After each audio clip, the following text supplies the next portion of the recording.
안녕하세요. 제 이름은 데이빗한이라고 합니다. 하윤선의 슬기로운 보험 생활 중에 생명보험을 말씀해 드리도록 하겠습니다. 먼저 생명보험에 대해서 말씀해 드리기 전에 제가 여러 고객님들과 얘기 나누다 보면은 고객님들이 여러 가지 단어를 헷갈려 하시고 그 다음에 또 어려워 하시는 단어들도 있고 해서 오늘은 보험 얘기하기 전에 먼저 용어들을 설명을 해 드리도록 하겠습니다. 일단은 보험 오너라고 할 수 있는 policy 홀더 아니면 보험 계약자라고 하는 단어들을 한번 설명해 드리도록 하겠습니다. 이 보험 계약자는 꼭 보험을 가입한 사람이 아닐 수도 있고 보험 가입자일 수도 있는 사람입니다. 이 보험 계약자는 policy 오너로서 모든 policy의 권리를 가지고 있고 권리를 행사할 수 있는 사람을 뜻합니다.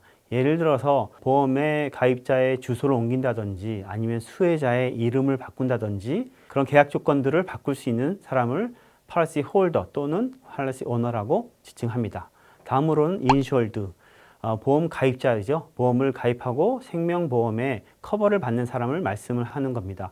보험 가입자는 좀 전에 말씀드렸듯이 꼭 보험 계약자가 아닐 수도 있다는 거 유념하시고요. 다음으로는 수혜자, beneficiary라고 영어로 하고요. 이 수혜자는 보험자의 사망 시 보험금을 수령하는 사람을 뜻합니다. 꼭 사람이 아닌 기관이나 교회가 될 수 있다는 것도 알아두셔도 좋을 듯합니다. 다음은 보험금, death beneficial 하고요. 보험 가입자가 사망 시 지급되는 보험 금액을 말합니다. 지금까지 많지는 않지만 단어들을 몇 개 언급했는데 자주 들어보는 단어가 아니죠.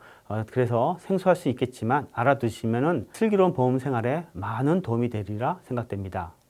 이젠 본론으로 들어가서 생명보험이 뭐냐에 대해서 말씀 나누도록 하겠습니다. 간단하게 말씀드리면은 생명보험은 보험사와 보험 계약자, policy 홀더라고 말씀드렸죠. 이들 간의 법적인 계약을 말씀합니다. 보험사가 정해진 수혜자에게 명시된 상황, 보통 가입자 또는 인슈얼드가 사망했을 때 보험금을 지급하는 것을 약정하는 계약을 말합니다. 여기서 보험 계약자와 보험 가입자는 같은 인물일 수도 있고 다른 인물일 수도 있다는 걸 앞서 말씀드렸습니다. 예를 들어서 부모가 자식의 생명보험을 가입한다든지 아니면 회사 업주가 회사 직원의 생명보험을 가입한다든지가 좋은 예가 될 수 있습니다. 사망에 보험금이 지급되는 상황이 몇 있습니다. 이 상황은 계약서에 명시되어 있고 보통 불치병인 경우 어느 정도의 퍼센티지가 먼저 지급되는 상황이 생길 수도 있습니다. 이거는 계약에 명시된 사항을 확인하시는 게 좋을 듯 하고요.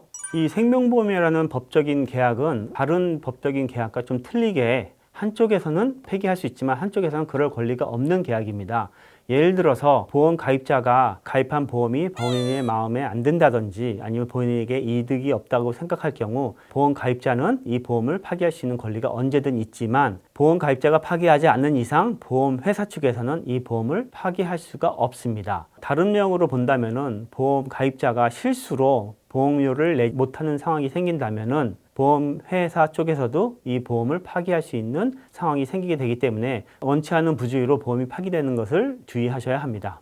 생명보험의 필요성은 각 개인마다 조금씩은 틀리겠지만 연령과 가족 부양의 의무에 따라서 틀려지게 됩니다. 그리고 개인의 파이낸셜 플래닝, 즉 개인 재무 설계 측면에서도 매우 중요하다고 볼 수 있습니다. 개인적으로 이 생명보험은 파이낸셜 플래닝의 파운데이션이라고 불리고 싶습니다.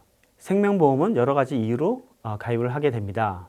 웨이지 어너 즉 소득을 버는 분의 사망으로 소득을 보전하는 데 쓰이고 또 사망 후 부양가족에 막대한 채무가 생기는 것을 막기 위해 가입하실 수도 있습니다. 생명보험은 미납된 세금이나 빚을 위해 재산을 처분하는 것을 방지해 줄 수도 있습니다. 이런 이유에 사망 전에 발생한 의료비, 장례비, 상속세, 그리고 학비, 그리고 생계비 등을 보험 가입 시 고려해야 합니다.